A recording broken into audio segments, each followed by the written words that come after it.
guys. So in this tutorial I am going to teach you how to design a simple business application like this. An application that has an app bar, a picture of maybe their office space, and the name of the business, a little bit information about them, and then a phone number, email, and then their location with these nice icons here. So I'm going to proceed to create a Flutter project. I could do Ctrl+Shift+P, to launch the console. Then you type Flutter like this. Then you pick the new application project. Good. Now when you select that, you either be asked to select a folder where you want this new Flutter project of yours to be saved in. So in my case, I'm going to select this folder, and it is in this folder that I want my project, the Flutter project that I want to create is in this folder that I want it to be stored in. Or if you don't have a folder yet, you can create a new folder, and then you make sure you select that folder, and then you click select the folder. Now when you successfully select the folder, this pop-up comes for you to give it a name. So I'll just say biz app. Okay, so you see I got it right. In writing your business, your project name, there shouldn't be capitals. Okay, so I'll just say biz app like this for short. So biz app is supposed to be the name of my project. When I'm done, I'll press enter. Then when I press enter, you wait a while for Flutter to create the project for you. You just have to be patient. Also make sure you have an internet connection for the project to successfully create. It's very important.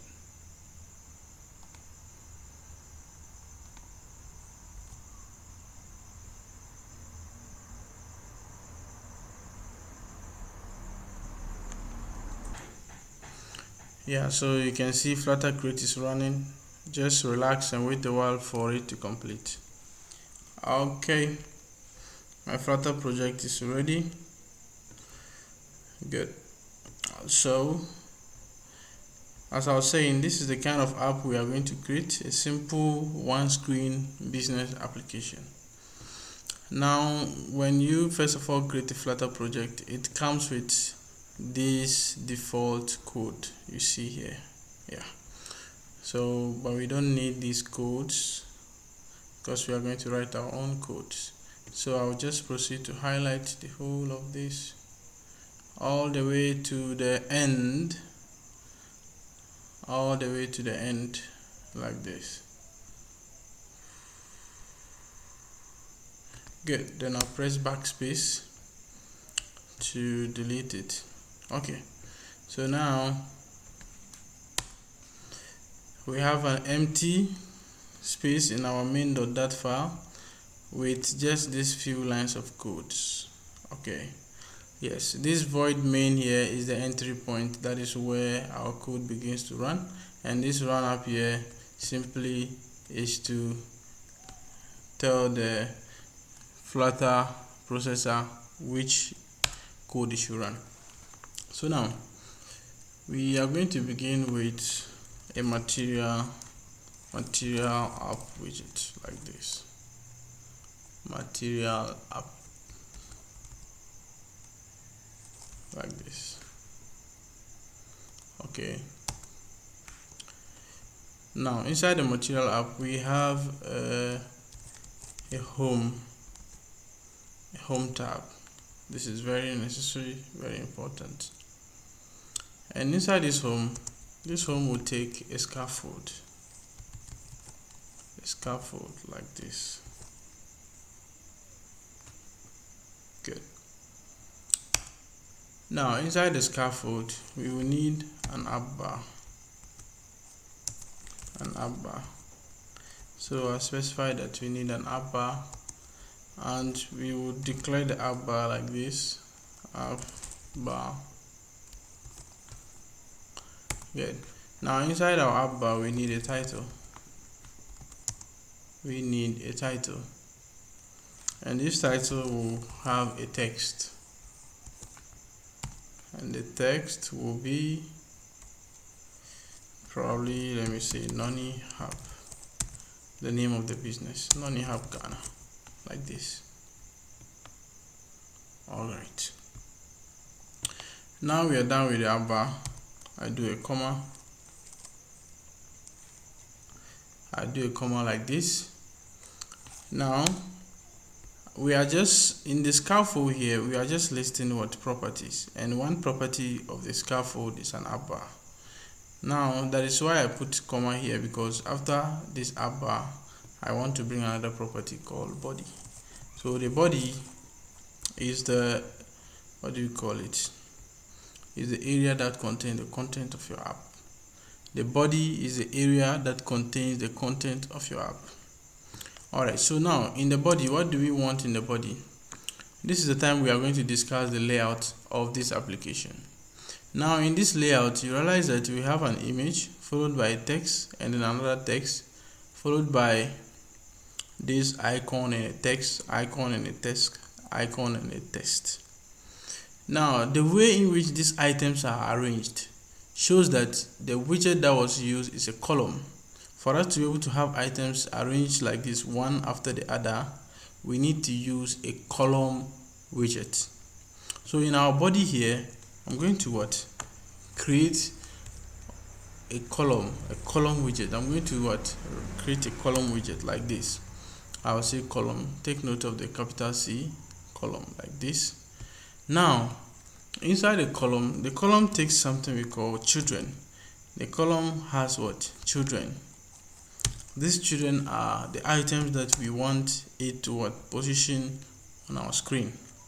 So when you specify children like this, all the children that you need for the column will be inside these brackets that we have here, separated by comma. So I'm going to list the first child, and the first child is an image. So I have to do this image. Okay, I have to use an image widget, and an image widget, we specify the image, and inside the image we decide whether we want to use an asset image or a network image. In our case, I want to use a network image, meaning I want to load an image from a URL or a link. So this is how I'm going to write it: network image, and I'll have my two quotation marks here. So I'm just gonna go get some link somewhere from online, and then I'll just paste it. So just give me a minute. Okay, so I got my link, and I'm going to just paste it here like this. So this is my link, length like that. This link was actually copied from Facebook, so that's why it's that huge. Okay, good. Alright, so after we have our image, the next thing in line is a text. Okay, this text, these writings are all part of the image. Is this text the title of the app? So after our image, I'm going to put a comma and come to the next line and then declare a text. So if I want a text to display on the screen, I'll use a text widget. Then when I say text bracket open and close, the information in the middle here will be the text I want to appear. So here will be the business name. So I'll say Noni Hub like this, Noni Hub, and that's all. We'll say Noni Hub Ghana like this. Good. Now the next thing, I also have another text here. Okay, and this text, I'll say text. This text is supposed to be an about us information, about 3 lines. So I'm just gonna copy it somewhere online and then come and then paste it.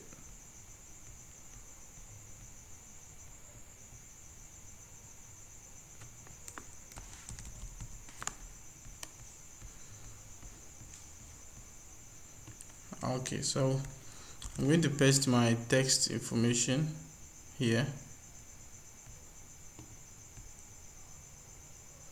Good. Now after the two texts, we have this an icon and a text, an icon and a text. Now with Flutter, we have a widget that can what do this for you. Okay, just one widget, and the name of the widget is a text button. Okay, text button. So it's kind of like a text, but at the same time it's a button. But then this text button is going to have an icon, so I'll pick text button dot icon like this. The text button dot icon has certain parameters it needs. It needs an onPressed parameter, that is when it is clicked, when the text button icon is clicked, what should be done. And then it needs an icon what parameter, and this icon parameter is going to say it needs you to what type the icon that you want to be displayed here. And then the label here is specifying what message do you want to be written here, the text. Okay, so let's begin with defining our parameters. I'm just going to press enter to space this thing out so that it becomes easy for me. Now on press, when the text button icon is clicked, I don't want to do anything for now, so I'll do this. I'll just say like this, or I will say okay, it should just print something in the console, so I'll just say print like this. Okay, this means that when it is tapped, just print something on the console, that's all, nothing much. Now in the icon here, we have to define an icon widget, and inside the icon widget we will say icon. Inside the icon widget, we will now say what icons. Let me see, from our this we have a telephone or a phone icon, so we are going to say icons dot phone like this, icons dot what dot phone, in that order. And for the label here, the label will be a text, so I'll just say text like this, and then the text now will be the phone number, so I'll say 0552986863 like this. Good. So we have just specified a text button icon, a text button with an icon.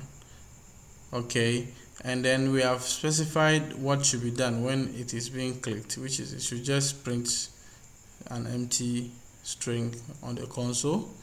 And then the icon here, we have specified it as what icon phone, and then the label here is the phone number. Okay, yes. Now this text button the icon, it takes in something called what a style. It also has a property called style, and this style will determine the style of the button. So I would at least want to specify a style, so I'll say style like this, and then I'll say what text button dot style from.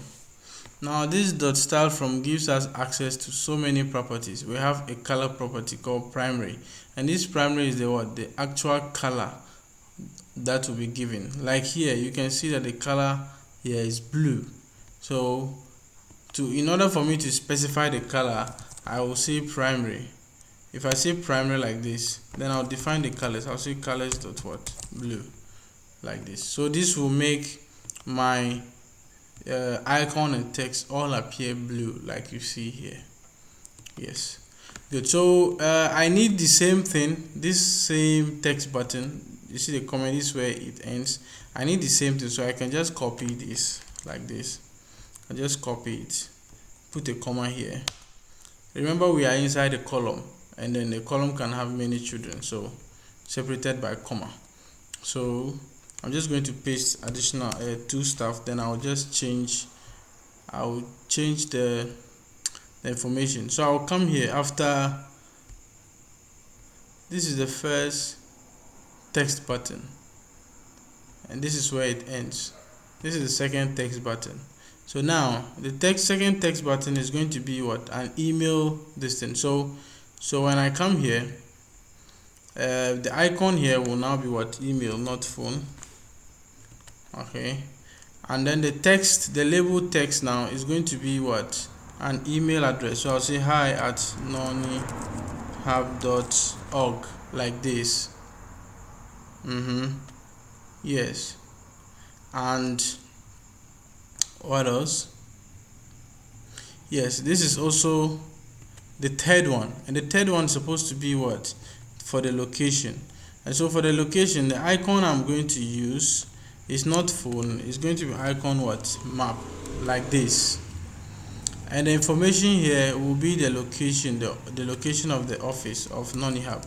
I'll say adjacent, maybe what? Technical Institute, like this, just like you see in the image here.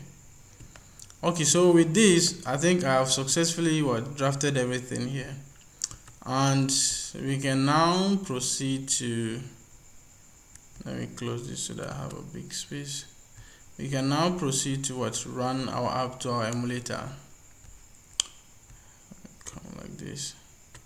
Good. So over here you can see mobile phone. This is my emulator, which is already connected. If you do not have an emulator, you can, if you have Chrome, you will probably see Chrome Web as an emulator, so you can select that one and use it. But for me, I'm using my phone here, which is already selected down here.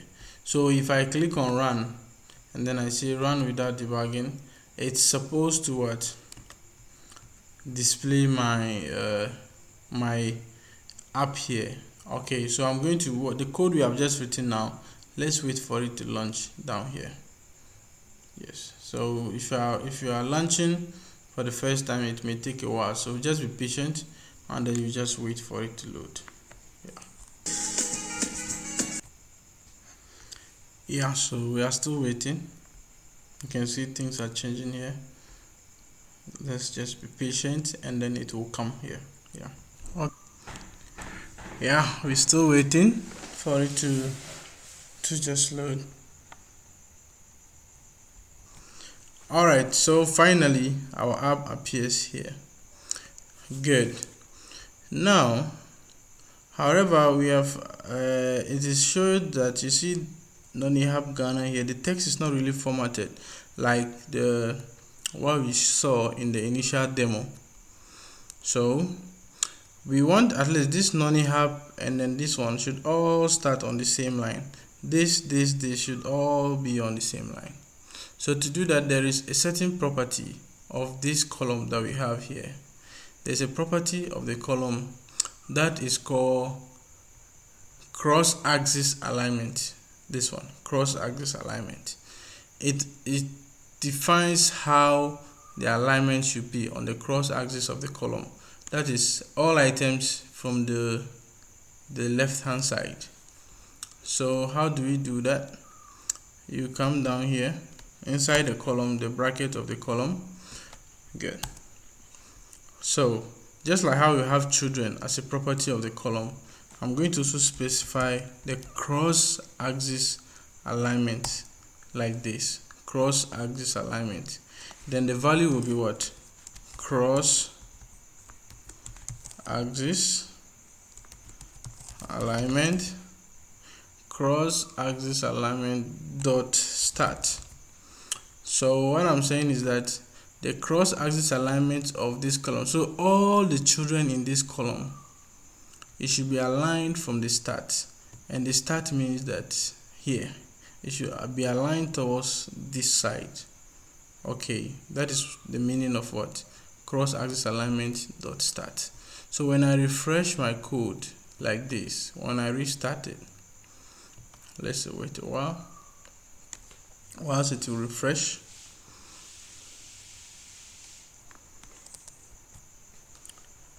Okay, so you can see now, just because of this line of code inside the column which I define a cross-axis alignment, and then I give it a value of what cross-axis alignment dot what start. If you hover on this start, it will tell you what the start means. It places the children with their start edge aligned with the start side of the cross-axis. So you can read more of this to have a firm grasp of it. So you see, everything now is on this side. Good. Now what is left is I want to just bold in this particular text. I want it to stand out, and then this one too, I want it to be a bit bigger. Now what we can do, we just go to our code. You see the text widget. This text widget is what displays this non-hab Ghana. Now when you hover on a text widget, you can see that there is a certain property called style. This particular style property is used to apply certain styling to your text. So I just go ahead, inside the brackets of my text widget, I put a comma after the string non-hab Ghana, then I'll type what style. So when I type style like this style takes what? A text style widget. So inside this text style widget, I can define what? Font size. This is it here, font size. So I want my font size to be 20, and then I'll have something called font weight. Okay, font weight to what? Font weight dot bold. I want to use the bold font weight. That's what I mean by font weight dot bold. Good. Now you can hover on the bold, and then it can what? Tell you what it means. A commonly used font weight that is heavier than normal. Alright, so we have a font size of 20 and a font weight of what? Bold. Now this particular text here, that is the description. I want to also what? Apply a style to it. And for style, you see what? Text style like this. Inside the brackets, you put this type of styling you want. So for this one, I just want a font size. Okay, a font size of say 16. Okay, that's all for the description text. And then I can save it and what? Click my restart icon here, so that it will what? Push my update to the app. So let's do that and see.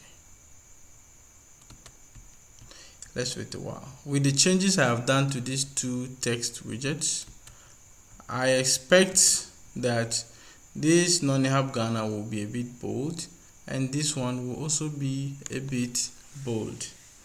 So let's see how it goes.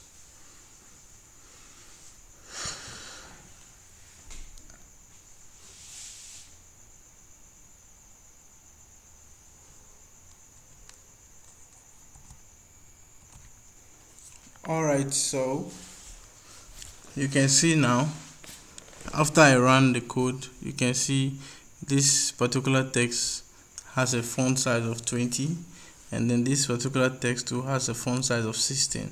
You can see the difference between the two, right? Good. So the next thing is that you realize that my text is just on the edge of the screen, and I'll be glad that I should be able to push it a little bit, away from the edges of the screen. You do this using something called padding. Okay, you use something called padding. Now there are so many ways of doing it. I could wrap each of these text widgets inside a padding, or I could create a container and then I'll give the container a padding, but the child of the container would what? Be a column that will house these two texts. But I think giving each and every text a padding will be the easiest way. So let's see something here. Yes, so when I highlight this text, I can get an option that says wrap with padding. Maybe you may not get this option, but if I say wrap with padding, the codes I will have will still be the same. So if you do not have this option, this particular bulb here, if you don't have it, then I'll suggest you just type out the padding code, and it is very simple. You can see padding. This is the ending of the padding. It has a property called child, and that child now is our text. And then we have another property called padding inside the same padding, and that one what contains the value of the amount, the spacing value that you want. Good. So I'm going to apply the same method here. I click this box, I will just wrap with a padding, and then it will handle everything for me. So when I'm done now, I'll restart my code. So as I was saying, if you do not have this bulb icon when you highlight on your text, simply what type out this code. Take note of the ending of the comments here, the ending of the padding and that of this one. The child widget of the padding is now our text that we have here. Alright, so I'm restarting the code to see what we will have on the screen here. So let's wait a while for our changes to update. Yeah. Alright, so now you see that there is a spacing. So this 8.0 you see for the padding here is the amount of spacing that you've seen here. If I increase it to 10 like this, 10, then I also increase this to 10, and then when I restart my app, you will realize that the spacing between the text and then the edge will now increase. Okay, yeah, so let's wait for it to run. Alright, so you can see it has spaced out nicely for us.